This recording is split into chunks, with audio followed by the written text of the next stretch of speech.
Welcome to wrestling ரிமை சமையல் channel. இந்த வீடியோவில் பற்றி பார்க்க போகிறோன்னா, இப்போ நடந்து முடிஞ்ச மண்டே நைட் ராவில் வந்து பார்த்தீங்கன்னா ஒரு பெரிய சம்பவம் வந்து நடந்திருக்கு. And original tribal chief Roman ரெய்ன்ஸை டெஸ்ட்ராய் பண்ணி போட்டாங்க. என்ன கதையாச்சு அப்படின்றத பார்க்கலாம். அண்ட் மெயின் ஈவென்ட் ஜேவுஸும் பிரான் பிரேக்கரும் final main event match. And இந்த மேட்ச்சில் வந்து பார்த்தீங்கன்னா மெயின் ஈவென்ட் ஜேவுஸும் நல்லா பர்ஃபார்மன்ஸ் கொடுத்துட்டு இருப்பாரு. டீம் ஸ்டார்ட் பண்ணக்கப்புறமா பிரான்ஸ் ரீடே வந்து பார்த்தீங்கன்னா க்ளீனாக தொகடிச்சிருப்பாங்க. ஸோ அந்த டைம் வரக்கூடாதுன்றக்காக பிரான் பிரேக்கரை வச்சு மேட்ச் வந்து டிஸ்குவாலிஃபிகேஷன் பண்ணிட்டாங்க. ஸோ அங்கே அதை ரெஸ்கியூ பண்ணுறதுக்காக ரோமன் ரெய்ன்ஸரை அண்ட் ரோமன் ரெய்ன்ஸை ரெஸ்கியூ பண்ணுற நிலைமைக்கு ஆக்கி விட்டாங்க கடைசியில். அண்ட் பிரான் பிரேக்கர் வந்து பார்த்தீங்கன்னா மெயினாக வந்து கட்டியிருப்பாங்க இந்த ராலை. அண்ட் இந்த ராலை வந்து பார்த்தீங்கன்னா டெஸ்ட்ராய் பண்ணிப்பார் ரோமன் ரெய்ன்ஸவே. அண்ட் ரோமன் ரெய்ன்ஸ் அடிச்சு ஓட விட அண்ட் அதுக்கப்புறமா டபுள் ஸ்பியர் போட்டிருப்பாரு அந்த பேரிகேட்டில். வேற லெவலாக இருக்கும் அந்த ஒரு மூமெண்ட்லாம். அண்ட் இப்போதைக்கு WWE வந்து பார்த்தீங்கன்னா செத்ரால்ஸ் இல்லாத இடத்த பிரான் பிரேக்கரை வச்சு வந்து பார்த்தீங்கன்னா டிராஃப்ட் பண்ணலான்னு பார்க்குறாங்க. ஆனால் இது கரெக்டாக வருமா என்னன்றதை வெயிட் பண்ணி பார்ப்போம். அண்ட் கண்டிப்பாக சம்மர்ஸ்ல மேட்ச் வந்து ஹைப் ஏற்றுறாங்க. அண்ட் இந்த மேட்ச் வந்து பார்த்தீங்கன்னா மெயின் ஈவெண்ட்டா இல்லை அதாவது சென்ட்ரா மேட்சா எந்த மேட்ச்னு தெரியல.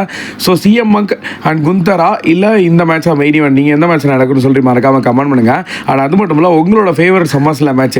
என்னோட ஃபேவரட் சம்மர்ஸ்ல மேட்ச் வந்து பார்த்தீங்கன்னா ஜான்சன் அண்ட் கோடி தான். அந்த மேட்ச்சை தான் ரொம்ப வெயிட் பண்ணுறேன். ஸோ அந்த மேட்ச்சில் வந்து கோடி வந்து சோலை வித்துட்டான் அப்படின்ற மாதிரி நிறைய கதைகள்லாம் ஓடிக்கிட்டு இருக்கு. ஸோ அதெல்லாம் என்னென்று வெயிட் பண்ணி பார்ப்போம். கண்டிப்பாக நீங்கள் எதிர்பார்க்கறது கொஞ்சம் வந்துட்டு எதிர்பார்க்கணும், அது மட்டும் தான் சொல்லுவேன்.